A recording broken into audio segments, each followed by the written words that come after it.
Bonsoir à tous. Premier partenaire commercial de l'Afrique, la Chine est l'un des principaux investisseurs du continent. Instauré en 2015, le Forum Investir en Afrique est une plateforme mondiale destinée à favoriser la coopération multilatérale et à identifier de nouvelles opportunités d'investissement en Afrique. Un vaste éventail d'acteurs représentant les secteurs publics et privés, chinois et africains, institutions internationales et régionales, partenaires de développement et groupes de réflexion ont pris part à ce grand rendez-vous de Brazzaville, ici au Centre international de conférence de Kigali. Mesdames et messieurs, bonsoir et bienvenue à votre émission, Le Diplomate, Club des Nations.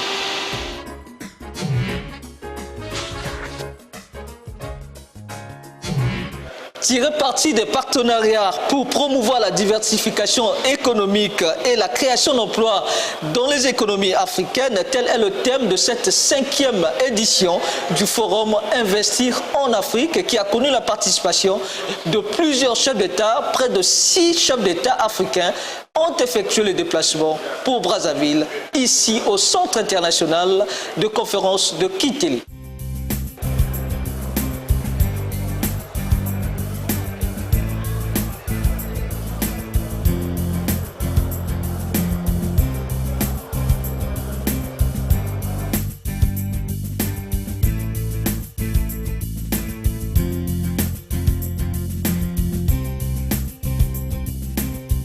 Le thème de cette 5e édition, tirer parti des partenariats pour promouvoir la diversification économique et la création d'emplois dans les économies africaines, me paraît à la fois opportun et pertinent. Excellences, Mesdames et Messieurs, la présente édition se tient à un moment charnière pour l'Afrique.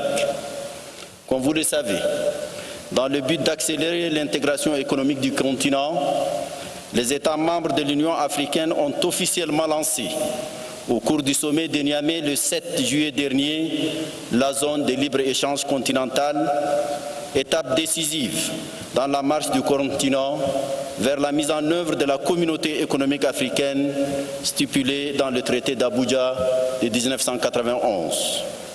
La création de cet espace économique et commercial unifié contribuera sans nul doute à la mise en œuvre de la vision et des aspirations de l'agenda 2063. Nous sommes ici rassemblés parce que la République du Congo, en particulier, et l'Afrique dans son ensemble, veulent, à l'occasion de ce forum, faire la démonstration que la diversification des économies africaines et la création d'emplois sont cruciales pour l'avenir du continent. Nous sommes ici rassemblés parce que la Chine et l'Afrique construisent chaque jour les fondements d'une alliance économique qui définira ce siècle.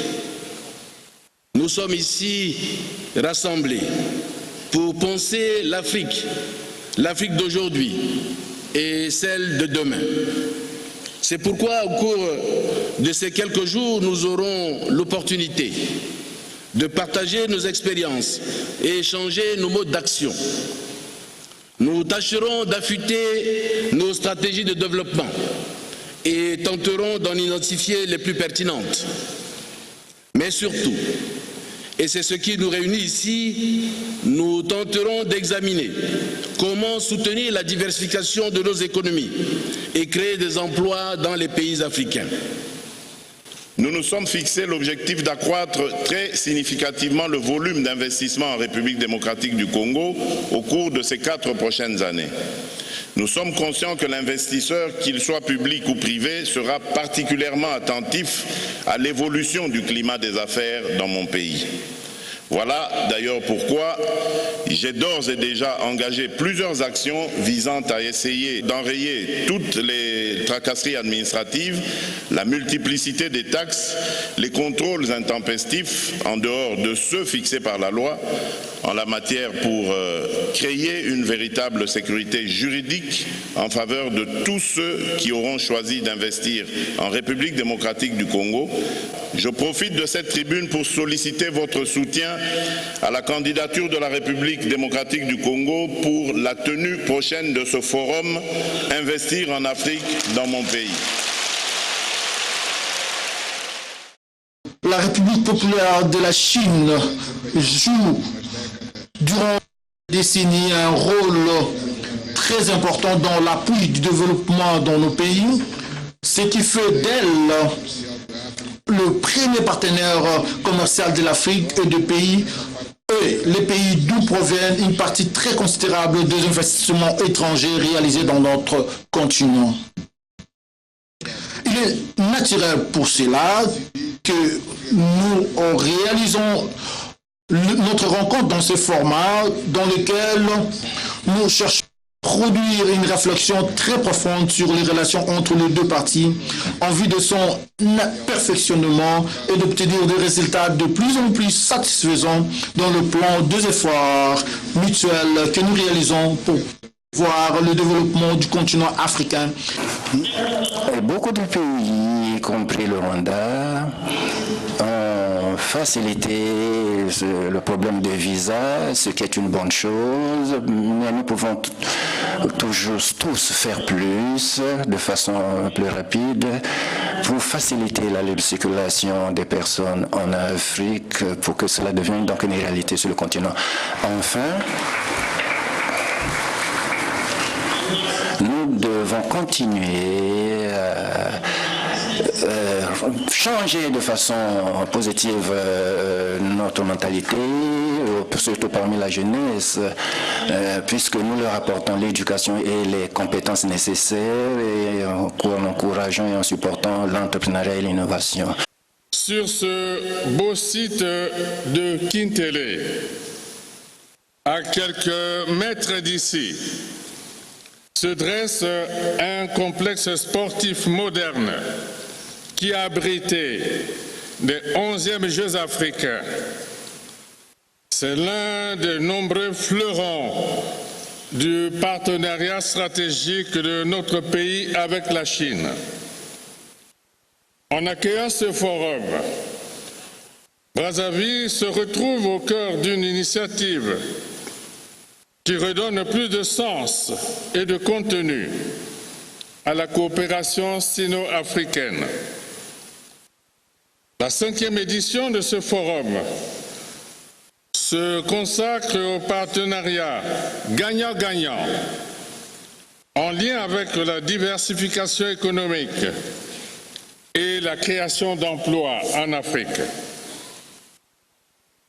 Elle offre un cadre d'appui plus concerté de la Chine et de la Banque mondiale, en articulation avec le reste du monde, pour mieux stimuler les économies africaines.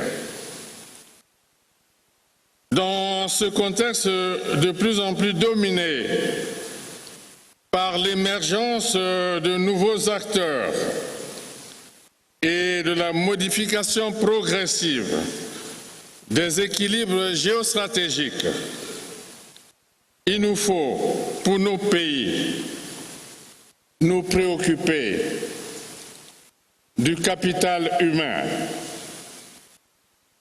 de la révolution numérique, l'innovation technologique et l'économie des services, du partenariat public-privé et du climat des affaires.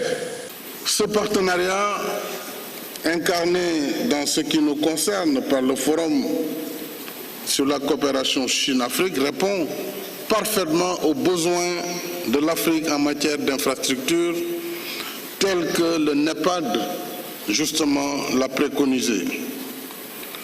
Et à travers le NEPAD, nous avons le PIDA, qui est le programme de développement des infrastructures en Afrique, qui a réussi le pari d'identifier dans le consensus sur l'ensemble de la région un certain nombre de projets dont les études de bancabilité ont été faites, et ces 16 projets régionaux qui sont déjà en exécution pour la plupart méritent d'être soulignés et mérite d'être appuyé.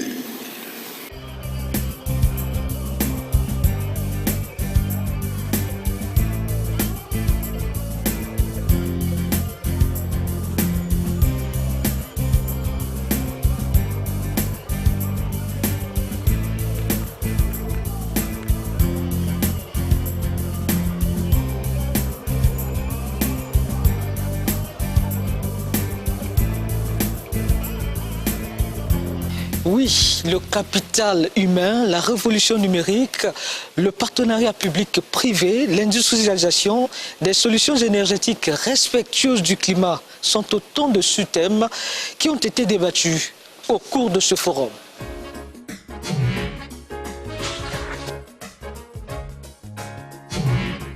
L'Afrique a décidé d'embrasser le commerce et d'embrasser le changement. L'avenir de l'Afrique, c'est aujourd'hui. Et on le voit et on le constate effectivement avec l'évolution que prend le numérique dans nos pays. C'est une forte pénétration qui fait que, en réalité, si nous faisons bien, nous pouvons sauter les étapes et rattraper le développement par le bon bout. Le président d'Ali Baba, M. Diakouma, a visité l'Afrique plusieurs fois et il a proposé plusieurs opportunités de bourse aux jeunes africains et il a également proposé un fonds, des fonds d'1 million de dollars afin de pouvoir permettre l'incubation du commerce électronique et d'aller vers le développement de ses compétences. L'investisseur privé va regarder l'environnement des affaires, la simplicité des procédures, mais aussi la transparence dans la gestion des finances publiques, la transparence dans la gestion de l'État. Et ça, je pense qu'il y a aujourd'hui au sein du FMI, au sein de beaucoup de pays africains, disons, une volonté de faire des réformes. Et le Congo a fait en fait beaucoup de réformes sur la question de la gouvernance. Et il me semble que c'est une question clé. Ce que nous souhaitons going forward, en fait, c'est d'avoir une participation du secteur privé national qui est plus importante, avec un process bien défini, mais également avec des instruments financiers qui permettront aux privés nationaux de contribuer en fait dans le financement de ces projets, dans le financement, mais également dans l'exécution des projets et dans l'actionnariat des sociétés de projets. Dans ce pays qui est notre pays hôte, la République du Congo, je ne vais pas oublier que le président de la République, son excellence Denis Sassou Nguesso, a décidé, avec son homologue de la RDC, que par exemple le projet de pont route rail sera fait sous forme de PPP et Africa 50 a été choisi comme le développeur principal de ce projet et nous allons essayer de le mettre en œuvre le plus rapidement possible.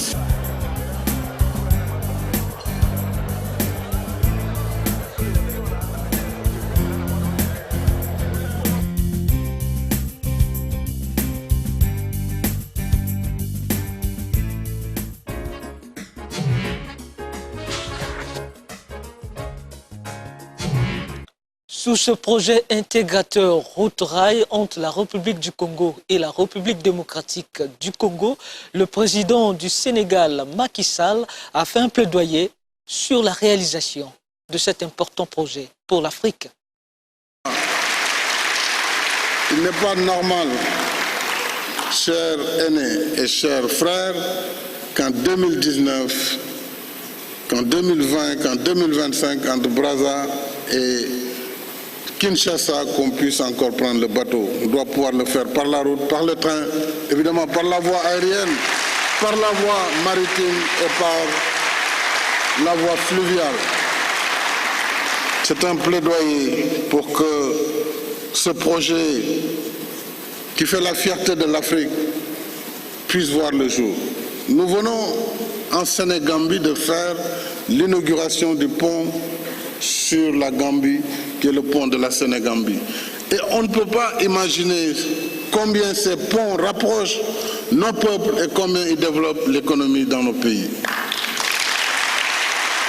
Et entre le Sénégal et la Mauritanie, nous sommes en train également de finaliser je dois féliciter la BAD qui a été l'un des bailleurs, mais aussi pour le pont de Rosso entre le Sénégal et la Mauritanie, nous avons encore la BAD, mais aussi l'Union européenne et la Banque européenne. Et ça permettra une continuité du Sénégal jusqu'en Europe, puisqu'il n'y aura plus les ruptures naturelles liées à nos fleuves, qui sont évidemment une bénédiction de Dieu. Je voudrais dire que nous avons également comme projet novateur du NEPAD la connexion au chemin de fer Kinshasa-Lebo avec pour objectif de créer une liaison ferroviaire entre l'Afrique centrale et l'Afrique australe.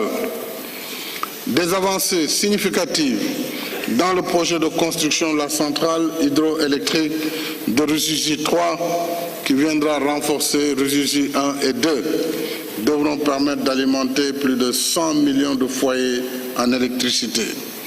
Et comment parler d'électricité en Afrique sans faire le plaidoyer pour Inga 3? Encore une fois, chers amis, c'est important pour l'Afrique. Je ne parle même pas de la RDC, du Congo ou de l'Afrique centrale. Mais Inga, ça doit être le projet phare de l'Afrique en matière d'électrification par voie hydroélectrique. Voilà pourquoi, pour nous, les partenaires doivent nous accompagner dans nos choix. Ils ne doivent pas venir avec une vision. Ce fut le cas par le passé. Mais aujourd'hui, l'Afrique sait ce qu'elle veut. L'Afrique sait où elle veut aller. Donc, que tous les partenaires nous soutiennent dans ce que nous voulons faire. Et aujourd'hui, j'ai eu des échanges avec son Excellence Denis Sassou Nguesso et son Excellence Félix Tshisekedi, des échanges portant sur l'état d'avancement du projet et surtout, on a bien avancé et surtout on a des échéances importantes et je laisserai le soin donc à leurs excellences d'annoncer ces échéances-là, mais je peux vous dire que sur le plan technique, les choses avancent. C'est un énorme projet qui est un projet fantastique qui va relier les deux peuples frères. Mais au-delà de ces deux peuples frères, qui va être un segment important qui va relier plusieurs pays africains véritablement. Je comprends les préoccupations de certains. Il faut toujours, quand on fait des projets comme ça, prendre en compte des préoccupations de tous les acteurs qui sont affectés. Et donc ces préoccupations sont en train d'être prises en compte. Les gouvernements, notamment de la République démocratique du Congo, travaillent parce que les pays aujourd'hui sont des pays qui ont des leaders qui sont à l'écoute de leur population. Le président Tshisekedi a pris à cœur d'essayer de résoudre les difficultés qui ont été posées par certaines personnes qui sont un peu inconfortables par rapport à ces projets-là. Le président Sassou Nguesso va apporter toute son assistance au président Tshisekedi pour la résolution de ces questions-là. Et au-delà même des deux présidents, d'autres présidents africains sont résolument engagés à soutenir ce projet parce que c'est un projet africain avant d'être un projet entre les deux pays.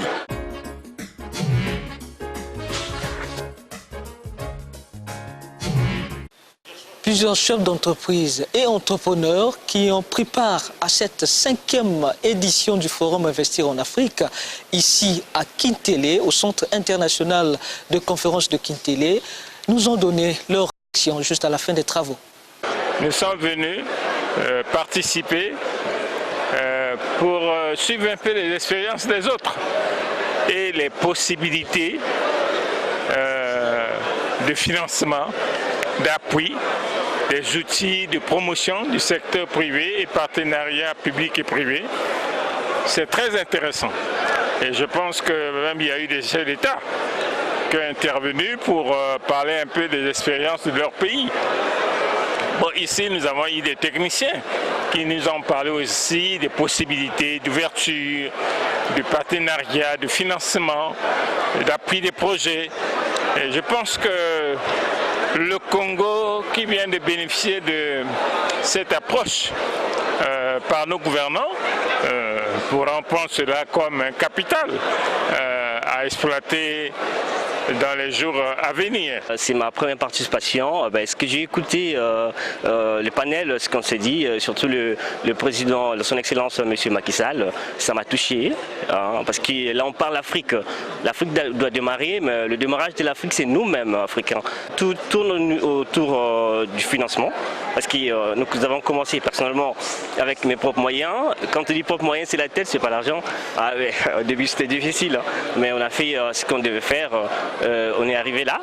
Mais le reste, ce que nous voulons, c'est un coup de pouce de l'État et la possibilité qu'on ait le financement. Et ça va nous aider à avancer. Et pourquoi pas. Moi, je vais enlever la casquette politique honorable, mais je parle de la casquette économique.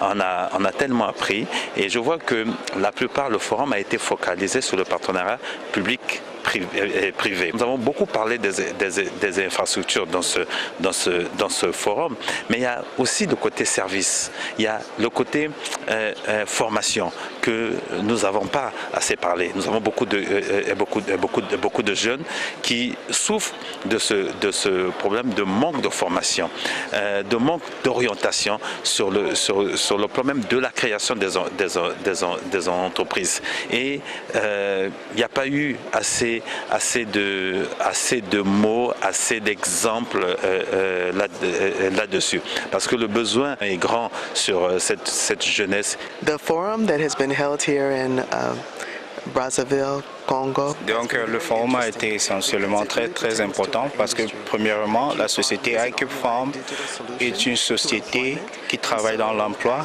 qui emploie les solutions digitales pour faciliter l'accès à l'emploi. Donc le forum est relatif directement avec ce que iCube Farm fait et elle espère que ça va plutôt améliorer le travail parce que en effet iCube Farm a ouvert un bureau de représentation ici au Congo récemment et donc c'est une opportunité de la société de vraiment commencer et aider aussi les sociétés congolaises. Donc parce que auparavant on a travaillé plutôt en Équateur, Guinée et au Cameroun. Le forum, c'est en fait une plateforme d'échange entre les différents acteurs. Le public, bien entendu, comme j'ai dit tantôt, c'est le public qui a la responsabilité de gérer le pays. Le privé qui cherche des opportunités et qui a aussi une connaissance, une expertise et des ressources que peut-être le secteur public n'a pas. Et bien entendu, les consommateurs et les populations qui attendent des services. Donc, je crois que comme l'a dit hier le président Sassou Nguesso dans son discours d'ouverture, c'est un partenariat gagnant-gagnant. Le public gagne, le privé gagne. Bien entendu, les usagers aussi, parce que tout cela on fait pour améliorer les conditions de la population, de donner les services, l'eau, le transport, l'énergie. Mais c'est l'État qui crée l'espace, qui crée le cadre pour ce partenariat-là. Et ce cadre-là est aussi qui régule, parce qu'un privé fait, mais l'État aussi a sa responsabilité de réguler ce que le privé fait.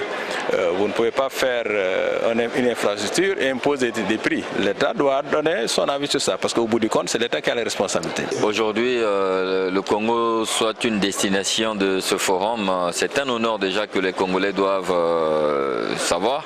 Et les attentes, notamment du secteur privé, notamment parce que vous savez que la participation du secteur privé congolais est à hauteur de 60% lors de ce forum. C'est l'exigence effectivement du gouvernement chinois, donc les parties prenantes. Et nous allons dire que les attentes, c'est quoi? C'est de booster le secteur privé, parce que vous savez que c'est le secteur privé qui soutient l'économie. Et aujourd'hui, nous sommes dans une période d'austérité. Mais pour la relance économique, effectivement, il faut que les secteurs privés soient réellement émergents.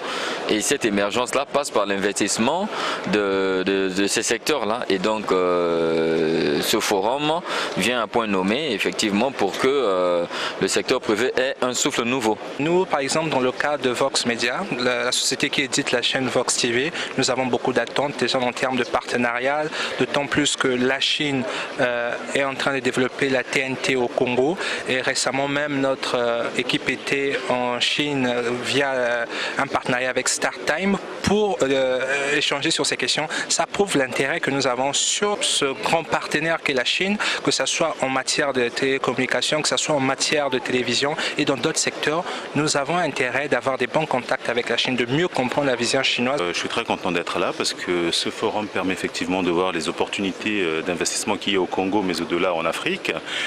Moi, en tant que jeune entreprise donc de consulting, ça rentre parfaitement avec ce que mon groupe fait. Mon groupe s'appelle Africa Japan Group et justement nous sommes là pour rapprocher les économies africaines et asiatiques de façon à développer notre continent où il y a énormément de potentiel, il y a énormément de jeunes qualifiés et donc notre rôle c'est d'apporter des opportunités à ces jeunes et cette conférence répond parfaitement à cet objectif.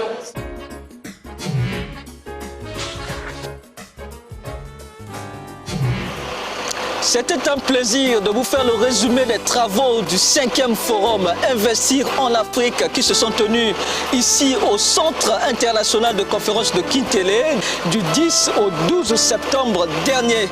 Merci à toute l'équipe technique qui m'a accompagné, plus particulièrement à Armel Etokabeka qui était à la réalisation de cette émission. Merci à vous de nous avoir suivis. Merci d'être fidèles à la chaîne nationale Télé Congo. Je vous dis au revoir et à la prochaine occasion.